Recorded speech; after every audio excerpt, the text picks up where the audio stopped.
பரம பவித்திரமான இந்த ராமரக்ஷா கவச்சமானது சிவபெருமானால் புத கௌஷிக முனிவருக்கு மானசீகமாக உபதேசம் செய்ததாக சொல்லப்படுறது. கேட்டதையெல்லாம் தரும் கற்பக விருட்சமாய் உள்ள ராமபிரானது இந்த ஸ்தோத்திரத்தை சொல்ல நமது நியாயமான விருப்பங்களை வேண்டுதல்களை நிறைவேற்றுவார் ராமபிரான் அப்படின்னு இந்த ஸ்தோத்திரத்தோட பலஸ்ருதியில சொல்லப்பட்டிருக்கு. வாய்ந்த இந்த ராமரக்ஷா மந்திரத்தை சொல்பவர்கள் நீண்ட ஆயுள், ஆரோக்கியத்துடன், மகிழ்ச்சியாக, வெற்றி மற்றும் வினயத்துடன் கூடிய புத்திர பௌத்திர பாக்கியத்துடன்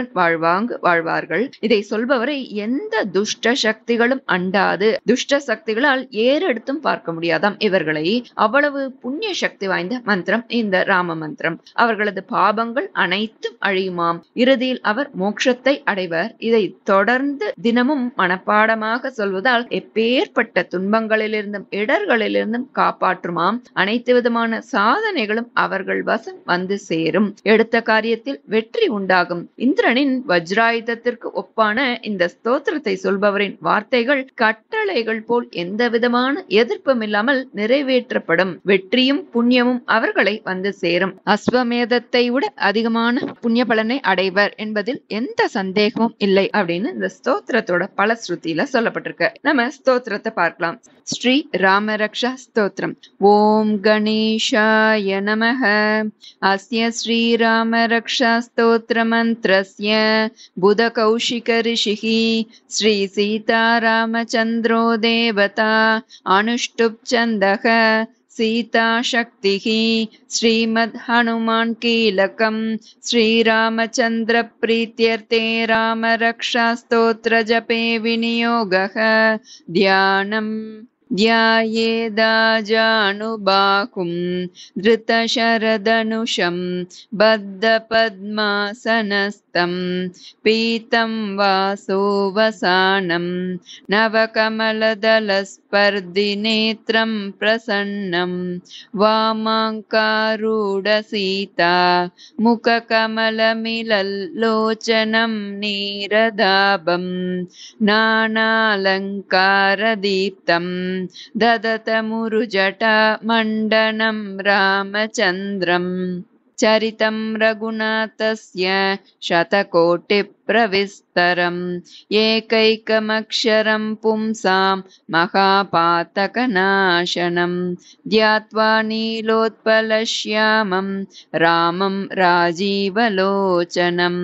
जानकी लक्ष्मणोपेतं जटामुकुटमण्डितं सासितूणजनुर्बाण पाणिं नक्तञ्चरान्तकं स्वलीलया जगत्रातुम् आविर्भूतम् अजं विभुं रामरक्षां पठेत् प्राज्ञः पापग्निं सर्वकामदां शिरो मे राघवः पातु बालं दशरथात्मजः कौसल्येयो दृशौ पातु विश्वामित्रप्रियश्रुति घ्राणं पातु मकत्राता मुखं सौमित्रिवत्सलः जिह्वां विद्यानिधिः पातु कण्ठं भरतवन्दितः स्कन्दौ दिव्यायुधः पातु भुजौ भग्नेशकार्मुकः करौ सीतापतिः पातु हृदयं जामदग्न्यजित् मध्यं पातु करध्वंसी नाभिं जाम्बवदाश्रयः सुग्रीवेशः कटी पातु शक्तिनी हनुमत्प्रभुः ऊरू रघुत्तमः पातु रक्षः कुलविनाशकृत् जानुनी सेतुकृत् पातु जङ्गे दशमुखान्तकः पादौ विभीषणश्रीदः पातु रामोऽखिलं वपुः एतां रामबलोपेतां रक्षां यः सुकृती पठेत् सचिरायुः सुखी पुत्री विजयी विनयी भवेत् पातालभूतलव्योम चारिणश्चद्मचारिणः न द्रष्टुमपि शक्तास्ते रक्षितं रामनामभिः रामेति रामभद्रेति रामचन्द्रेति वा स्मरन् नरो न लिप्यते पापैर्भुक्तिं मुक्तिं च विन्दति जगज्जैत्रैकमन्त्रेण रामनाम्नाभिरक्षितं यः कण्ठे धारयेत्तस्य करस्ता सर्वसिद्धयः वज्रपञ्जरनामेदं यो रामकवचं स्मरेत् अव्याहताज्ञः सर्वत्र लभते जयमङ्गलम् आदिष्टवान् यथा स्वप्ने राम रक्षामि मां हरः तथा लिखितवान् प्रातः प्रबुद्धो बुधकौशिकः आरामः कल्पवृक्षाणां विरामः सकलापदाम् अभिरामस्त्रिलोकानां रामः श्रीमान् सनः प्रभुः तरुणौ रूपसम्पन्नौ सुकुमारौ महाबलौ पुण्डरीकविशालाक्षौ चीरकृष्णाजिनाम्बरौ फलमूलाशिनौ दान्तौ तापसौ ब्रह्मचारिणौ पुत्रौ दशरथस्यैतौ भ्रातरौ रामलक्ष्मणौ शरण्यौ सर्वसत्त्वानां श्रेष्ठौ सर्वधनुष्मतां रक्षः कुलनिहन्तारौ त्रायेतां नो रघूत्तमौ आतसज्जधनुषा विशुस्पृशा वक्षया शुगनिषङ्गसङ्गिनौ रक्षणाय मम राम लक्ष्मणा वग्रतः पति सदैव गच्छतां सन्नद्धः कवची खड्गी चापबाणधरो युवा गच्छन्मनोरथोऽस्माकं रामः पातु स लक्ष्मणः रामो दाशरथिः शूरो लक्ष्मणानुचरो बली काकुत्स्थः पुरुषः पूर्णः कौसल्येयो रघुत्तमः वेदान्तवेद्यो यज्ञेशः पुराणपुरुषोत्तमः जानकीवल्लभः श्रीमान् अप्रमेयपराक्रमः इत्येतानि जपन्नित्यं मद्भक्तः श्रद्धयान्वितः अश्वमेधादिकं पुण्यं सम्प्राप्नोति न संशयः रामं दूर्वादलश्यामं पद्माक्षं पीतवाससं स्तुवन्ति नामभिर्दिव्यै न ते संसारिणो नराः रामं लक्ष्मणपूर्वजं रघुवरं सीतापतिं सुन्दरं काकुत्स्थं करुणार्णवं गुणनिधिं विप्रप्रियं धार्मिकं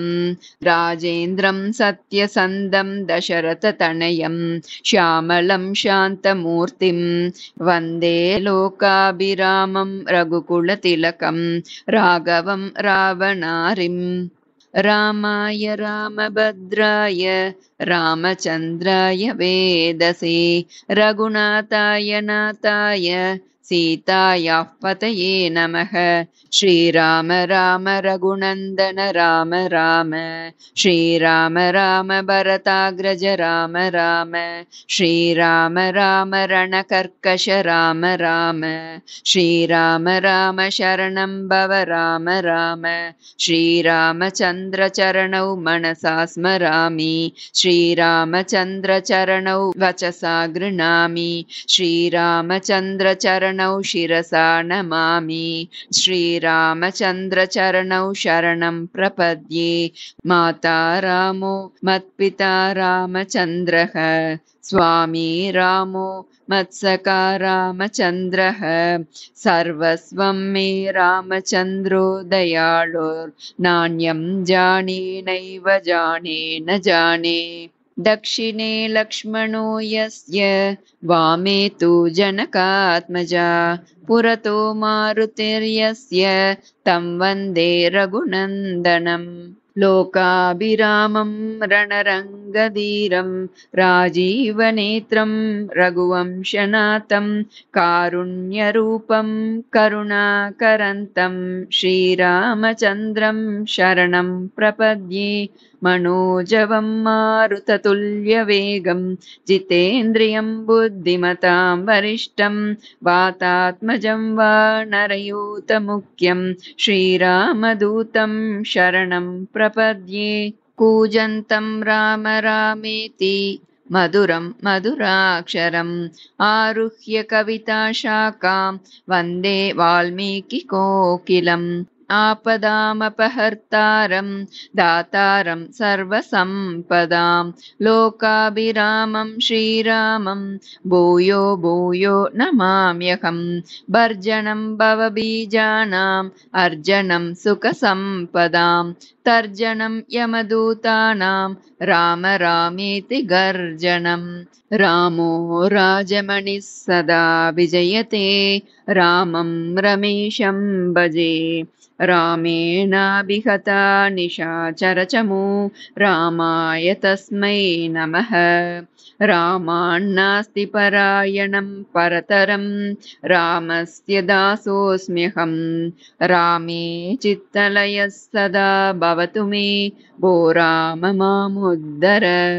श्रीराम राम रामेति रमे रामे मनोरमे सहस्रनाम तत्तुल्यं रामनाम वरानने राम रामेति रामेति रमे रामे मनोरमे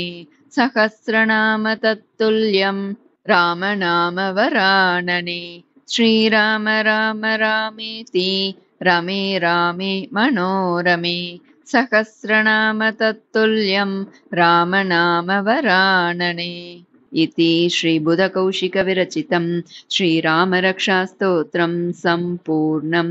श्रीसीतारामचन्द्रार्पणमस्तु श्रीगुरुभ्यो नमः हरिः ओम्